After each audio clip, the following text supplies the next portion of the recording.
Britannia first appears on the coinage of the Romans back in the reign of Emperor Hadrian, but she disappears after the Romans leave Britain, and for many, many centuries she doesn't appear on the coinage. And it's not until the Elizabethan era you start to see some revival of the image of Britannia under antiquarians like William Camden, bringing it back into popular consciousness. We still have to wait some time before we start to see her back on the coinage, and it's not until the reign of Charles II that we start to get that, when she finally reappears on the halfpennies and farthings of Charles II's reign. Now, the Britannia we see here is interesting in many ways because it's not typical of what we're used to today. For a start, we don't have that link with the sea that we're so aware of when we think about Britannia. And instead of holding a trident, she's holding actually a spear. The first patterns for these coins come about in 1665, when we see them with the inscription Quieta Maria Vindico, and that translates to I claim the four seas. So what we can see here is Charles II trying to reinforce his claims to mastery over the seas around Britain. Now, these patterns appear in 1665, and later in that year the Dutch actually sail down the Thames and burn out the English fleet, which makes this claim of Charles claiming these four seas a little bit antiquated. So when they finally appear on the coinage in 1672, that inscription has disappeared, and instead we have Britannia. The image of Britannia that we see here is based upon an actual lady, or rumoured to be, and it's meant to be based around the lady of Frances Stuart. Now, Frances Stuart also has a bit of fame because she is reputedly the lady that spurns Charles's amorous advances, Charles II being a great womaniser, and Frances Stuart was the one that he could never conquer. But he was infatuated by her. And this image that we see is meant to be the beauty, Frances Stuart. This is where it all starts. From 1672 onwards, Britannia is a constant on the British coinage. The next development, when it comes to the image of Britannia on coins, we have to wait some time for. It's not until 1797 that we start to see a slightly more nautical Britannia, a Britannia that we're a bit more familiar with. And that appears on the pennies and 2p pieces of that year. Here we can see a seated Britannia. She's got the trident, something much more familiar to us as a modern audience. There's that overt link with the sea, being seated on rocks, and we can see the waves lapping against the rocks at the base. This really shows how Britannia shifts as British mentality shifts. Throughout the 1800s and throughout the 1700s, Britain develops this maritime empire, and Britannia reflects that change by that overt link with the sea.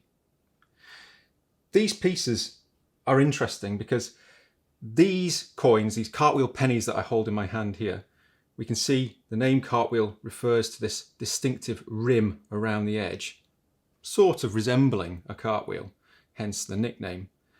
But these were not actually struck by the Royal Mint. They were struck by Bolton's Mint up in Birmingham, and they were first pennies and 2p pieces.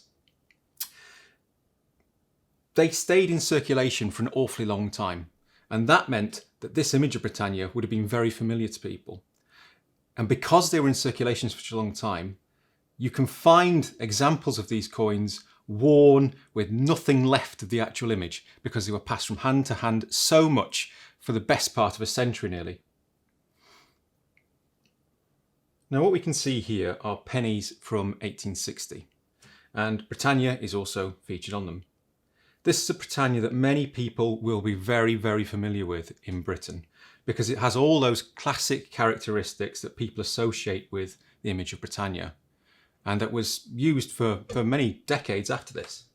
So what we can see on this particular penny is you've got a seated Britannia, yet again by the sea, and you've got the images of maritime power as well there. So you've got the ship, you've got a lighthouse. So it's that very, very overt link with maritime power.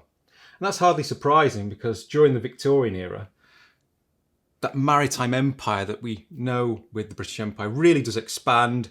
You've got trade going around the globe. So it's hardly surprising that a link becomes much, much more overt. As you get a slightly more warlike Britain as well, some of those earlier symbols, such as the olive branch, which appeared on the coinage of Charles II, disappear. and instead you get this image of a very sort of battle-ready, almost in some ways, Britannia. This particular design is by Leonard Wyon of the famous Wyon family, and it's the design that appears for the vast majority of the Victorian era. At the time it was well received, given that she's quite a graceful figure, this Britannia, but what happens is that over time they look to redesign it, and in the 1890s she does get a bit mangled, and you end up with this figure coming in 1895, a reworking of Britannia that does not go down very well. And in 1895, this image is ridiculed in Punch magazine because instead of the rather graceful figure that we see on Wyon's earlier effort, she becomes a slightly plumper lady, which causes an awful lot of ridicule at the time. And that ties in the 1890s with a general dissatisfaction of the coinage. Now, as I mentioned earlier, there's this general dissatisfaction in the mid-1890s with the state of the coinage. You do, however, some very striking and beautiful depictions of Britannia coming about on medals. And here we have a brilliant example of that for the South Africa medal from the late 1890s. We see this very graceful figure of Britannia sort of pointing the way to victory for the British troops. And it's not just on coins that Britannia is being used. Because she symbolises the nation so well, she's this go-to figure for anything where we wish to represent Britain and the nation generally. And that is the case very much so when it comes to military medals, campaign medals and service medals. This image is interesting because it's done by a gentleman called George William de Saules, who's an engraver at the Royal Mint in the 1890s. And what we can see here is a move towards trying to modernise Britannia, as it were, for the time. And this is important because it's de Saules who, when you get a change of reign at the death of Victoria, is given the job of bringing a modern Britannia back to the coinage. With the advent of the reign of Edward VII, you get that change. So trying to rectify some of those criticisms about the sort of matronly Britannia that appears on the pennies, the late pennies of Victoria, de Saules develops this strikingly beautiful Art Nouveau Britannia. Here we can see Britannia standing on the brow of a ship, sea just peeking in the background. She's very windswept, you can see the wind blowing across her. It's a standing Britannia as well, which helps give a bit more form to her figure, addressing some of those criticisms of being a slightly dumpy matron sat down on the rocks. For me, it's one of my favourite designs. But like with a lot of art that's slightly ahead of its time, this does get heavily criticised as well. It just goes to show that sometimes you cannot win. You're trying to address some concerns about a slightly conservative Britannia, and then you come up with something new, something different, echoing the modern art of the time, and yet again you end up with the same concerns, the same problems, that this isn't what the public want. Sadly, this very beautiful image of Britannia that we see here doesn't last very long. But what it does is it provides inspiration for later artists. And we will see that link when we show the image of Philip Nathan's Britannia later. Taking the story on and seeing how Britannia evolves, I think it's important to remember that link with Britannia and popular commemoration, because she very much is that go-to vehicle. And that is very well represented in these pieces here. Now, these are sometimes commonly referred to as death pennies. But what you're seeing here is a medal. And this is a medal produced after the First World War. And you can see the names in here. And this medal was issued to the bereaved families of those who died during the First World War. It's a way of marking their loss, their sacrifice in the effort of Britain. Noticeable is its Britannia. I think that's the key thing to point out here, is that yet again, in this time of grief, you have gone to this image. And you can see you've got a slightly grieving Britannia, head bowed, representing the loss of the millions during the First World War. Admittedly, it's not the strongest of designs, but it's important to show that this is the figure that is gone to in times of jubilation and also in times of sorrow as well. I want to bring our story of Britannia slightly more up to date. and I want to take us to the period of decimalisation in this country. So from the start of the 20th century right up until the late 1960s, early 1970s, when you get decimalisation in this country, Britannia appears on the circulating coinage. Decimalisation is a massive change in Britain. You're sweeping away centuries of the old pound, shilling and pence system and introducing this new decimal coinage. With a new coinage, you need to redesign all of those coins. One of the major criticisms when the first suite of decimal coins is revealed to the public is that the designs do not feature Britannia. This is a noted criticism amongst all the press and the public. So when they come to designing the 50p piece, it's seen as an opportunity to add Britannia back into the circulating mix to address some of that popular criticism. Here we can see one of the designs that was proposed for the 50p piece. And it's notable that Britannia is absent. It's the coat of arms. This was the hot favourite until all that criticism is received about the lack of Britannia. It's then that the artist Christopher Ironside is tasked to go away and produce a new version of Britannia. And from that, we end up with the Britannia that we are all so familiar with in this country today, because this is what appeared on our circulating coins from the time of decimalisation right up until 2008. And she's still in circulation, although the design is no longer struck.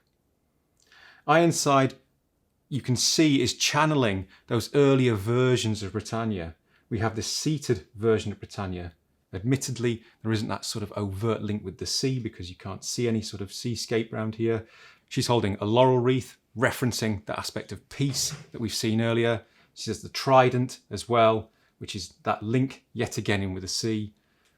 And it's that familiar figure, that figure that generations of the public would have been used to in the late 1960s, early 1970s. And it was very important that this be included. It's hard to underestimate just how strong that popular opinion was that Britannia should appear on the circulating coinage. But this is what we get as a result of it. And you can see how Britannia has seeped into the popular consciousness in a way that is hard to really quantify in words. It's hardly surprising, therefore, that when at the Royal Mint we look for a new figure to go on a bullion series in the 1980s, we end up with Britannia. And that is where we get Philip Nathan's classic design that we still have today on the Britannia range. And that comes in 1987. Of note is just how much Nathan references to some degree some of those earlier designs, particularly de Saulles. And you can see here in Nathan's depiction, you also have a standing Britannia, the wind sweeping across her, giving her this very graceful look, the clothing hugging her figure. Echoing those elements really of what de Saulles was doing a good 80 years earlier. Nathan's design has become a classic. It is beautiful, and that is why we still use it on our Britannia range today. It is a remarkably graceful depiction of an icon. Yes, it is echoing some of the earlier designs, but is also adding his own take on this figure. I mentioned earlier that Britannia was no longer struck on circulating coins in 2008. And that's because we had a huge redesign of our coinage in that year to replace the definitive designs which appear in circulation. And as a result of that, Britannia did disappear from our circulating coins. She still appeared on our Britannia bullion range, but she was no longer in circulation. One of the key things, therefore, was to try and bring her back. And she does reappear. Not on a 50p, but on a £2 piece. And here we can see this image of Britannia as she comes back into our circulating coinage. It's different. It's a strikingly modern depiction of Britannia. What we can see here is the shoulders of Britannia. She's also got some of those classic elements that people recognise, just to try and make sure that people are aware that this is definitely Britannia. I think there's no escaping that fact. You can see she's helmeted, she's got the trident, we can also see the shield peeking in there. And then yet again, in one of those nice nods that we try and include in Royal Mint coins, there is a reference to the earlier Britannias. Right at the start of this piece, I talked about Charles II and those pattern pieces which mentioned Quieta Maria Vindico, I claim the 4 Cs.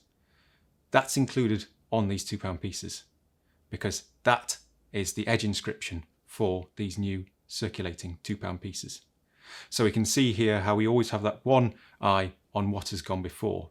It's about building on the past, not clinging to it in a dogmatic way, but making sure that we reference it and add to it for future generations.